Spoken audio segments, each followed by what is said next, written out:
मुस्तफा आलम की कैसे जान है। परवरदिगार आलम ने हजरत जिब्राइल अलैहिस्सलाम को हुक्म दिया, जिब्राइल तुम्हारे मातहत जो 70,000 फरिश्ते हैं उनको साथ में ले लो। मीकाईल अलैहिस्सलाम को हुक्म दिया, तुम्हारे मातहत जो 70,000 फरिश्ते हैं उनको साथ में ले लो। 1,40,000 फरिश्तों का जुलूस लेकर के हजरत जिब्राइल हजरत मीकाईल अलैहिस्सलाम रब के महबूब को लेने के लिए आ रहे हैं। रात भी 27वीं है, चांद भी डूब चुका है, अंधेरा ही अंधेरा है। हजरत जिब्राइल अलैहिस्सलाम ने कहा, ए फरिश्तों, जन्नत से जन्नती मशअले ले लो, रब के महबूब को रोशनी में लाना है, रब के महबूब को लाना है ताकि खूब रोशनी हो। जब फरिश्तों ने जन्नती मशअले अपने हाथ में ली, रब ने फरमाया, फरिश्तों ये जन्नती मशअले यही रख दो। जिब्राइल ने अर्ज किया, मौला तू तो सब कुछ जानता है, मौला अंधेरा है, जमीन से तेरे महबूब को लाना है, मौला रोशनी का इंतजाम करके ले जा रहे हैं। रब ने फरमाया, जिब्राइल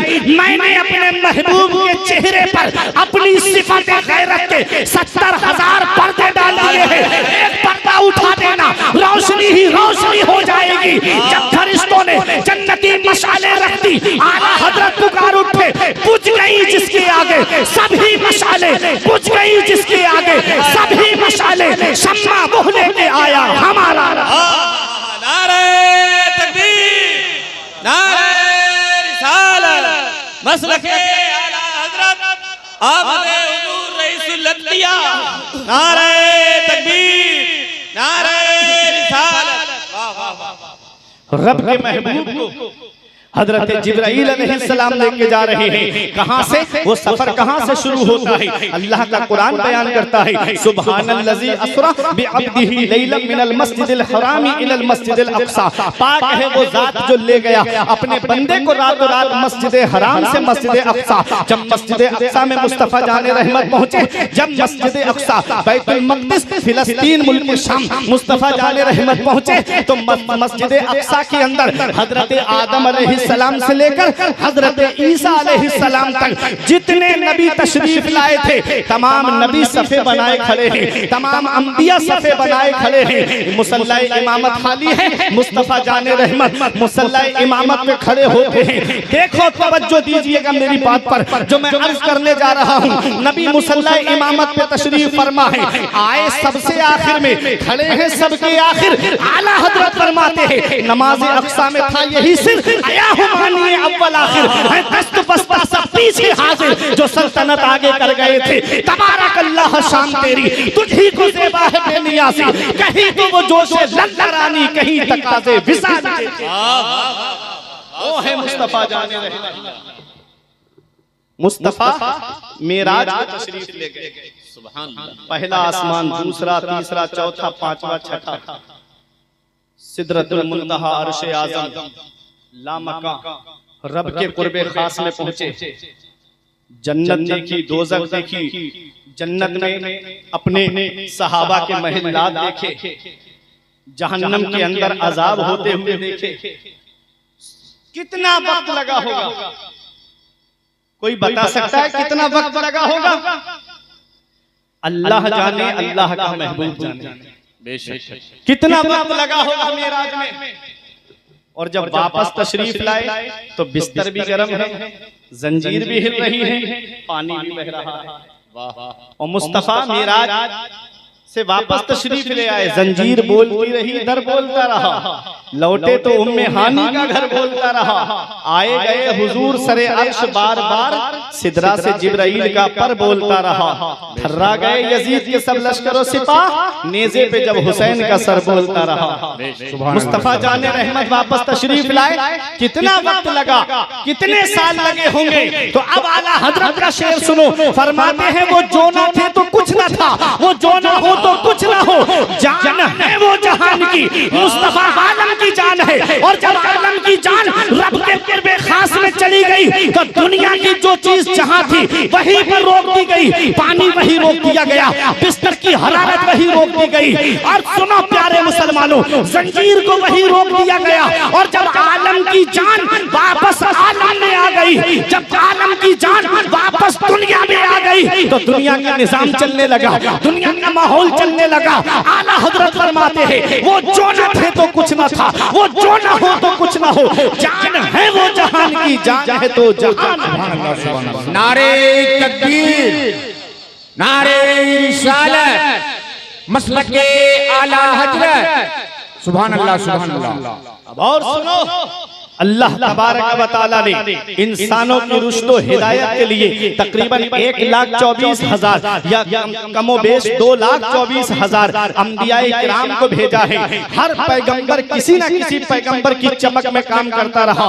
इमाम इश्क व मोहब्बत फरमाते हैं सब चमक वाले उजलों में चमका किए, अंधे शीशों में चमका हमारा नबी। अब मैं अपने माफी ज़मीर की तरफ आ रहा हूँ। मेरा इमाम क्या फरमाता है, सब चमक वाले उजलों में चमका किए, अंधे शीशों में चमका हमारा नबी।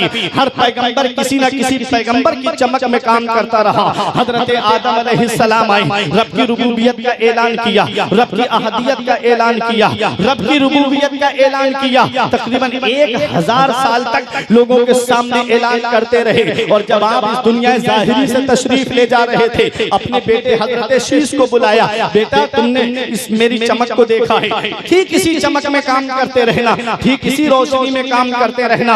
हजरत शीश जा रहे हैं, अपने बेटे को फरमा रहे हैं, बेटा इसी चमक में काम करते रहना। हजरत इब्राहीम जा रहे हैं, अपने बेटे हजरत इस्माइल और हजरत इसहाक अलैहिस्सलाम से फरमा रहे हैं, बेटो इसी चमक में काम करते रहना। हजरत इसहाक तशरीफ ले जा रहे हैं, अपने बेटे हजरत याकूब अलैहिस्सलाम से फरमा रहे हैं, बेटा इसी चमक में काम करते रहना। हजरत याकूब तशरीफ ले जा रहे हैं, अपने बेटे हजरत यूसुफ अलैहिस्सलाम से फरमा रहे हैं, बेटा इसी चमक में काम करते रहना। हजरत मूसा तशरीफ ले जा रहे हैं, अपने भाई हजरत हारून से फरमा रहे हैं, इसी चमक में काम करते रहना।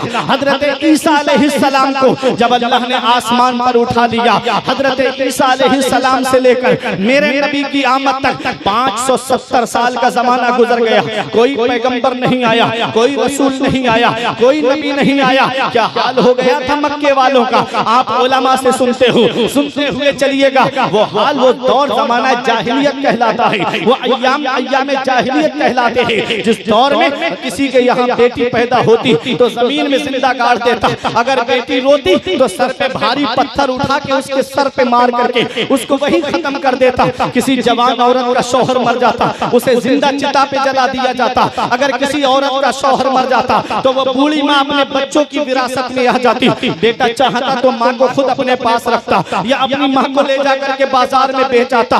भाई अपनी बहन को अपने हाथों से ज़िबा कर देता ताकि मैं किसी का साला ना कहलाऊं, कोई मेरा बहनोई ना कहलाए। वो हाल था, जुए का दौर चल रहा था, शराब का दौर चल रहा था, बीबी को जुए में आदमी हार रहा था। वो मक्के वालों के दिल जो पत्थर से ज्यादा सख्त हो चुके थे, उनके दिल अंधा शीशा हो चुके थे। ऐ लोगों, मेरे आका ऐसे दौर में तशरीफ ला रहे हैं जिसमें किसी पैगंबर की चमक नहीं है। आका तशरीफ लाते हैं, मदीने वाले मुस्तफा ऐसे चमके उन पत्थर दिलों को नबी ने मोम से ज्यादा नरम कर दिया। उन अंधे शीशा दिलों को नबी ने साफ शफाफ आईने में तब्दील कर दिया। एक अरब ने आदमी का बोलबाला कर दिया, खाक के जर्रों को हम दोषे सुरैया कर दिया। खुद न थे जो राह पर औरों के हादी बन गए। क्या नजर थी जिसने मुर्दों को मसीहा। मुस्तफा जाने रहमान ऐसे चमके मक्के में चमका हमारा नबी, मदीने में चमका हमारा नबी, जंगे बदर में चमका हमारा नबी, जंगे उहुद में चमका हमारा नबी, ग़ज़वा तबूक में चमका हमारा नबी, हुजरा आयशा में चमका हमारा नबी, हुजरा खदीजा में चमका हमारा नबी। ऐसे चमके इमाम इश्क मोहब्बत पुकार उठे। सब चमक वाले उजलों में चमका किए, अंधे शीशों में चमका हमारा नबी, जिसने मुर्दा दिलों को दी उम्र अबद है वो जाने मसीहा हमारा। सुभान अल्लाह, वो है मुस्तफा जाने रहमान। जब इस दुनिया में तशरीफ लाए, हलीमा सादिया लेके चली गई। कितने साल रहे थे आका अपनी माँ के पास? कितने साल रहे? 2 साल दूध पिलाया, थोड़ी देर शांति का माहौल बना देना। 2 साल नबी को दूध पिलाया, लेके आ गई। और जैसे ही नबी को दिया, 2 साल के बाद में बेटा मिला है हजरत आमिना। प्यार करने लगी, मोहब्बत करने लगी। हलीमा सादिया ने दामन फैला दिया, हजरत आमिना ने देखा, फरमाया हलीमा तू ये समझती है कि ये बच्चा यतीम है इसलिए इसके दूध पिलाने का तुझे नजराना नहीं मिलेगा? थोड़ा सब्र तो करती हलीमा, मैं तुझे इसकी उजरत जरूर दूंगी, मैं तुझे इसका नजराना जरूर दूंगी। तब हलीमा सादिया रो के कहती हैं, ये आमिना मुझे तो इन्होंने जाते ही उजरत दे दी थी, इन्होंने जाते ही मुझको नजराना दे दिया था। और बच्चे वो हैं जिनके अय्याम रज़ात पूरा होने के बाद उनके घर वाले उसका नजराना देते हैं, लेकिन ये तो ऐसे बरकत वाले हैं जैसे ही इनके कदम मेरे घर में पड़े, मेरे घर की बकरियां दूध नहीं दे रही थी, इनके कदमों की बरकत से इतना दूध दिया, इतना दूध दिया कि मेरे घर के सारे बर्तन भर गए और मेरी बकरियों के थनों का दूध कम नहीं हुआ। ये तो ऐसे बरकत वाले हैं, अगर किसी मेरे मोहल्ले की औरत का बच्चा बीमार पड़ जाता वो मेरे यहाँ लेकर आती और कहती कि हलीमा अपने बरकत वाले बच्चे का हाथ हमारे बच्चे के सर पे रखवा दो ताकि हमारे बच्चे ठीक रहें, हमारे बच्चे शिफायाब हो जाएं। कहती हैं हलीमा सादिया, जब बच्चे ज्यादा होने लगे तब मैंने नबी के पाए मुबारक को एक कुएं के पानी से मस कर दिया और कहा कि जिसको पानी चाहिए इस कुएं से पानी लेकर के चली जाएं, नबी के पाए मुबारक का गुसाला लेकर के चली जाएं। औरतें अपने बच्चों के लिए वो पानी लेकर के जाती, अगर बच्चे कमजोर होते तो तंदुरुस्त हो जाते, अगर बच्चे बीमार होते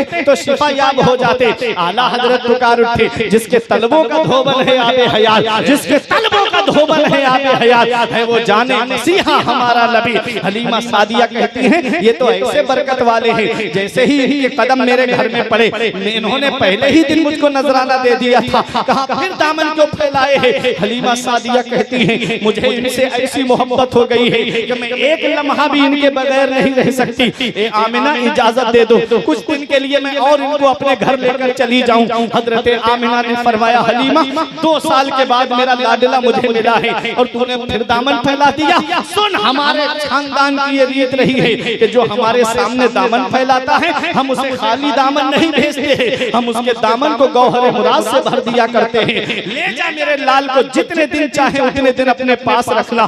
फिर से ले आई हलीमा सादिया, 2 साल और रखा हलीमा सादिया ने नबी को अपने पास में। 4 साल हो गए जब शख्स सदर का मामला पेश आया था, नबी की 4 साल की उम्र शरीफ थी, तब हलीमा सादिया घबरा करके फिर मक्का लेकर के आ गई और नबी की वालिदा को ला करके दे दिया। नबी अपनी माँ के पास कितने दिन रहे थे? सिर्फ 2 साल रहे थे नबी अपनी माँ के पास में। जब नबी की उम्र शरीफ 6 साल की होती है तब आपकी वालिदा आपको आपकी ननिहाल मदीना मुनव्वरा लेकर के आती है। उस वक्त मदीने का नाम मदीना नहीं था बल्कि उसका नाम यसरिब था। मदीना तो मेरे नबी के कदमों की बरकत से बना है, मदीना तो मेरे नबी के पाए मुबारक की बरकत से बना है।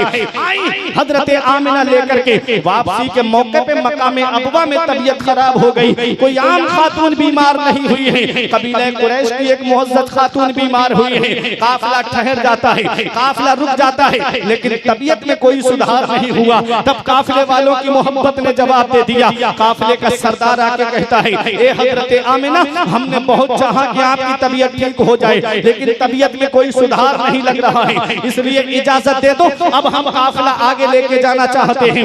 हजरत आमिना फरमाती है, ए काफिले के सरदार सुन, तुझे जाना है तो शौक से चला जा, मुझे किसी के सहारे की जरूरत नहीं है, मेरी हिफाजत के लिए रब्बे काबा की रहमत काफी है। काफिला चला जाता है, बज़ाहिर कोई मर्द नहीं हजरत आमिना के पास में। 6 साल की उम्र मेरे आका की है, साथ में बांधी उम्मे ऐमन है। वो अरब की चिलचिलाती हुई धूप, वो अरब की शिद्दत की गर्मी, हर तरफ पहाड़ियां ही पहाड़ियां, हर तरफ बबूल के दरख्त ही दरख्त नजर आ रहे थे। ऐ लोगों, अरब में कैसी गर्मी पड़ती है, जो हज करके आए हैं या उम्रा करके आए हैं वो इस बात को बखूबी जानते हैं। इमसाल कितने हाजियों का इंतकाल हो गया गर्मी की वजह से। वो अरब की चिलचिलाती हुई धूप, हजरत आमिना पे वो वक्त आया जो सब पे आना है, वो घड़ी आई जो सब पे आनी है, वो टाइम आया जो सब पे आना है, वो लम्हा आया जो सब पे आना है, वो साथ आई जो सब पे आनी है। जब जागनी का आलम तारी होता है, नबी ने देखा माँ का साया सर से उठने वाला है, मुशफ़िक़ा माँ का साया सर से उठने वाला है, शफीक़ा माँ का साया सर से उठने वाला है। नबी अपनी माँ के सर को अपने जानू पे रख लेते हैं, नबी अपनी माँ का सर दबा रहे हैं। जन्नत की हूरों ने कहा या रसूल अल्लाह हमें इजाजत दे दें, हम आपकी माँ की खिदमत करें। तो नबी का किरदार बोल रहा था, नबी का कैरेक्टर बोल रहा था, नबी का अखलाक बोल रहा था, नबी का उसवे हसना बोल रहा था, नबी की सीरत मुकद्दसा बोल रही थी कि माँ की खिदमत का हक नर्सों और नौकरानियों की ड्यूटी लगा के अदा नहीं होता है। माँ की खिदमत का हक तब अदा होता है जब बेटा खुद अपनी माँ की खिदमत करता है। नबी अपनी माँ का सर दबा रहे हैं, नबी की आंखों से आंसू निकले, हजरत आमिना के चेहरे पर गिरे। हजरत आमिना ने आंखें खोल के देखा, नबी की आंखों में आंसू थे। हजरत आमिना ने अपना हाथ नबी के चेहरे पर फेरते हुए कहा मत रो मेरे लाल, आंसू मत बहा मेरे लाल, तू दुनिया में रोने के लिए नहीं आया है। आंसू मत बहा मेरे लाल, तू दुनिया में आंसू बहाने के लिए नहीं आया है। मत रो मेरे लाल, तू रोने के लिए नहीं आया है, बल्कि रोते हुए को हंसाने के लिए आया है। आंसू मत बहा मेरे लाल, तू दुनिया में आंसू बहाने के लिए नहीं आया है, बल्कि हुए आंसुओं को पोंछने के लिए आया है। बच्चे माँ बाप की मौत पे इसलिए रोते हैं कि माँ बाप के बाद बेसहारा हो जाएंगे। मेरे लाल तू किसी के सहारे का मोहताज नहीं है, तेरा खुदा तेरा सहारा है और तू सारी खुदाई का सहारा है। आला हजरत पुकार के कहते हैं गमज़दों को रज़ा मुझना दीजिए के हैं, गमज़दों को रज़ा मुझना दीजिए के हैं, बेकसों का सहारा हमारा। सुभान अल्लाह। बेकसों का सहारा हमारा नबी। हजरत आमिना कहती है मत रो मेरे लाल, तू दुनिया में रोने के लिए नहीं आया है। आंसू मत बहा मेरे लाल, तू दुनिया में आंसू बहाने के लिए नहीं आया है। मुझे बताओ आज इस उर्स पाक की महफिल में आने वालों, अगर किसी बच्चे के वालिद का इंतकाल हो जाए तो कितने लोग होते हैं जो सहारा देने की बात करते हैं औलाद को। कभी चचा सीने से लगा के कहता है मत रो मेरे लाल, अभी तेरा चचा मौजूद है। कभी ताऊ सीने से लगा के कहता है बेटा अभी तेरा ताऊ मौजूद है। कभी नाना सहारा देने की बात करते हैं, कभी मामू सहारा देने की बात करते हैं, कभी फूफा और खालू सहारा देने की बात करते हैं। कुर्बान जाओ मेरे नबी की शान पर, बाप का साया तो तभी सर से उठ गया जब नबी अपनी माँ के शिकम में थे। जब नबी 6 साल के हुए माँ का साया भी सर से उठ गया। 8 साल के हुए दादा भी दुनिया से चले गए। खुदाई हैरान है मेरे मौला, जिसे तूने सारे जहान के लिए रहमत बना के भेजा, उसके साथ में ऐसा मामला। माँ के शिकम में है, बाप का साया उठ गया। 6 साल के हुए माँ का साया उठ गया। 8 साल के हुए दादा भी दुनिया से चले गए। तो रब की रहमतों ने जवाब दिया हमारी रहमत के करिश्मा को तुम क्या जानो। अगर इनके बाप जिंदा होते, अगर इनकी माँ जिंदा होती, अगर इनके दादा जिंदा होते, जब ये मक्के में इस्लाम का परचम बुलंद करते तो दादा कहते बेटा मेरे दबदबे के साए में तूने इस्लाम का परचम बुलंद किया। माँ कहती बेटा मेरी ममता के साए में तूने इस्लाम का परचम बुलंद किया। अरे वालिद कहते बेटा मेरी शफ़क़त के साए में तूने इस्लाम का परचम बुलंद किया। परवरदिगार आलम ने वो साए पहले ही उठा लिए ताकि दुनिया देख ले जिसे मैंने अपना महबूब बनाया है वो किसी का एहसान लेने नहीं आया है, बल्कि सारी कायनात पर एहसान करने के लिए तशरीफ लाया। सारी कायनात पर एहसान करने के लिए तशरीफ लाया है। गमज़दों को रज़ा मुझना दीजिए के बेकसों का सहारा हमारा नबी, जिसने मुर्दा दिलों को दी उम्र अबद है वो जाने मसीहा हमारा नबी। मेरे नबी की वालिदा पे वो वक्त आया जो सब पे आना है, वो घड़ी आई जो सब पे आनी है, वो टाइम आया जो सब पे आना है। हजरत आमिना इस दुनिया ज़ाहिरी से तशरीफ ले जाने वाली है। तवज्जो देना, नबी की माँ का साया सर से उठने वाला है। पैगंबर इस्लाम अपनी माँ के सर को अपने जानू पे रखे हुए हैं। हजरत आमिना कहती है मेरे लाल मैं देख रही हूँ तेरा चर्चा मशरिक से लेके मगरिब तक, शिमाल से लेके जुनूब तक सारे जहान में तेरा चर्चा होगा और आमिना का जिक्र कभी खत्म नहीं होगा, इसलिए कि तेरे जैसा पाकीज़ा बेटा छोड़कर जा रही हूँ, तेरे जैसा सुथरा बेटा छोड़कर जा रही हूँ। अल्लाह अकबर। हजरत आमिना ने ये कहा और आवाज रुक गई। नबी अपनी माँ के जिस्म को हिला के कहते अम्मी और बोलो ना, अम्मी और बोलो ना। नबी की माँ की आवाज नहीं आई। तारीख बताती है 6 साल की उम्र में नबी ने अपनी वालिदा की कब्र तैयार की और 6 साल की उम्र में नबी ने अपनी वालिदा को दफन किया। और जब उम्मे ऐमन लेकर के नबी को चलने लगी, थोड़ी दूर बड़ी थी उम्मे ऐमन, नबी ने अपना दस्ते मुबारक उनसे छुड़ाया और दौड़ते हुए आए और अपनी माँ की कब्र से आकर के लिपट गए। नबी अपनी माँ की कब्र से लिपट करके आंसू बहा रहे हैं। ऐ लोगों जरा सोचो, नबी 6 साल की उम्र में अपनी माँ की कब्र से लिपट करके रो रहे हैं। ऐ लोगों, ये वही मक्का है जहाँ बेटा अपनी माँ को बाजार में बेच आता था। पैगंबर इस्लाम ने माँ से प्यार करना सिखाया, नबी ने बेटियों से प्यार करना सिखाया, नबी ने बहनों से प्यार करना सिखाया, नबी ने बीवी से प्यार करना सिखाया। पैगंबर इस्लाम 6 साल की उम्र में आंसू बहा रहे हैं, माँ का इंतकाल हो चुका है। ऐ लोगों, अगर माँ बाप जिंदा हैं तो उनकी कदर कर लो, अगर माँ बाप हयात हैं तो उनकी खिदमत कर लो। जिस दिन इनकी चारपाई घर से उठ गई, उस दिन चिराग लेके भी ढूंढोगे तो माँ बाप जैसा प्यार करने वाली शख्सियतें नहीं मिलेंगी, माँ बाप जैसी मोहब्बत करने वाली शख्सियत नहीं मिलेगी। आज हमारा नौजवान भाई कहता है, मेरे बाप ने मेरे लिए किया क्या है, मेरी माँ ने मेरे लिए किया क्या है। अरे नादान, कभी अपने बचपन पे गौर कर लिया कर। आज जिस बूढ़े बाप की खांसी तुम्हें अच्छी नहीं लगती, आज जिस बूढ़ी माँ का बोलना तुम्हें अच्छा नहीं लगता, एक दिन ऐसा आने वाला है कि जिस दिन इनकी चारपाई घर से उठ गई, उस दिन तुम चिराग लेके भी ढूंढते फिरोगे तो माँ बाप जैसा प्यार करने वाली शख्सियतें नहीं मिलेगी। आज जिस बूढ़े बाप की खांसी तुम्हें अच्छी नहीं लग रही है, एक दिन आएगा कि उसकी आवाज तुझे सुनाई नहीं देगी, एक दिन आएगा कि माँ की आवाज तुझे सुनाई नहीं देगी। हमारे बुजुर्ग फरमाते हैं, बाप आंगन में लगे हुए पेड़ की तरह है, बाप आंगन में लगे हुए पेड़ की तरह है। जब शिद्दत की गर्मी पड़ती है, जब शिद्दत की धूप पड़ती है, आदमी पेड़ के नीचे बैठ जाए तो उसे आराम मिल जाता है, पेड़ के नीचे बैठ जाए उसे सुकून मिल जाता है, पेड़ के नीचे बैठ जाए उसे राहत मिल जाती है। कुर्सी डाल के बैठे तो सुकून मिले, चारपाई डाल के बैठे तो सुकून मिले, बगैर उसके बैठे तो सुकून मिले। पेड़ के नीचे गर्मी में आदमी बैठ जाए तो उसे सुकून मिल जाता है, उसे आराम मिल जाता है, उसे राहत मिल जाती है। हमारे बुजुर्ग फरमाते हैं, बाप आंगन में लगे हुए पेड़ की तरह होता है।